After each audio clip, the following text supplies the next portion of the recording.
there's 3 phases of entrepreneurship. Number 1 is that vision phase where you're coming up with a great idea. That's about 10% of the game. You're all excited, super optimistic. And then on the back end of it, stage 3 is things have worked out. And most people don't get to things have worked out. That's also only 10% of it. The middle 80% is stage 2. And that's the stage that truly defines entrepreneurship and where people feel. The feeling of stage 2 is nothing I'm doing is working. I'm doing all of this stuff and none of it is working. Yeah. And that's the majority of the journey of a business and building and vision. You go from being super high in stage 1 of, oh, we're going to build this, it's going to be so awesome, we're going to add so much value to the marketplace. And when you go to implement all of that, you realize, well, that didn't work, and this didn't work, and this didn't work. Like, you've talked about it. You see setbacks where some people see they're counting sheep. You're counting setbacks up in the ceiling as you go to sleep. That's the 80% of the game. Right. And if you can't handle that, that is entrepreneurship. Yeah. Being able to handle that.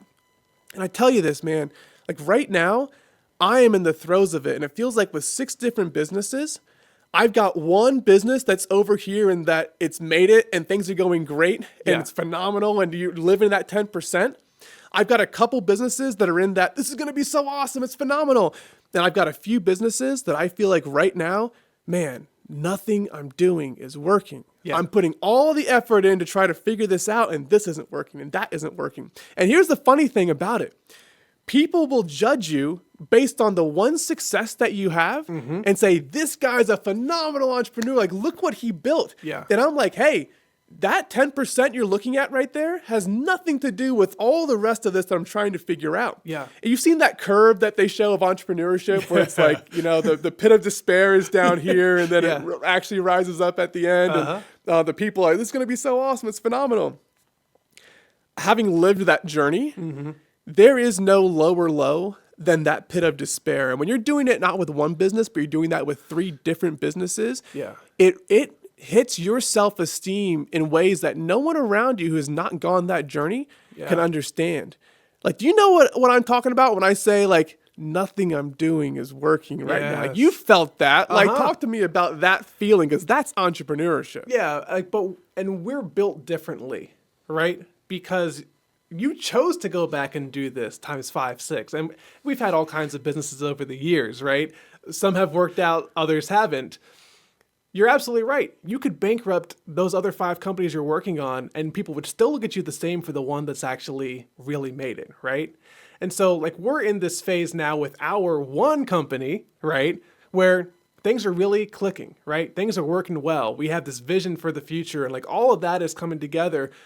So we have days where we start to emerge out of that. We get a 10% day, if you will, right? We kind of emerge up and we look over and like, yeah, this is what it's going to feel like. And then we go back down into the pits of despair and we just work through one problem after another. Honestly, the job, you just wait for the next thing to go wrong. You wait for the next thing to go wrong and you figure it out. But the people who survive this,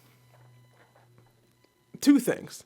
Number 1, I think it's the people who don't quit, right? You just kind of work your way through it. And number 2 is they're resourceful. Like, I would not recommend to anybody to go out and be an entrepreneur if you're the kind of person where you're like, I'm not getting what I need from my HR team or my operations team is not delivering on time. That's why my project is late. It's like, no, dude, you should not be in entrepreneurship because you may not be good at that job, but you have to be able to go figure that job out. And once you've figured it out, now you're going to be better at hiring the person who is good at the job. Like, it's that ability, not even ability, it's a mindset. It's a mindset. I will figure out anything that comes my way when it comes to hiring people, firing people, running the business, finding a way to get customers, making sure we have high quality, like all of the things that are going to work. And if you are the right kind of person, even though you're in the pits of despair, you'll start to enjoy it just a little bit.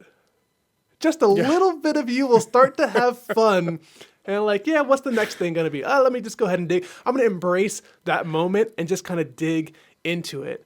So The that's sick people. Yeah, that's my Entrepreneurs are mindset. sick But people. again, you're sicker than me because you're doing it times 6.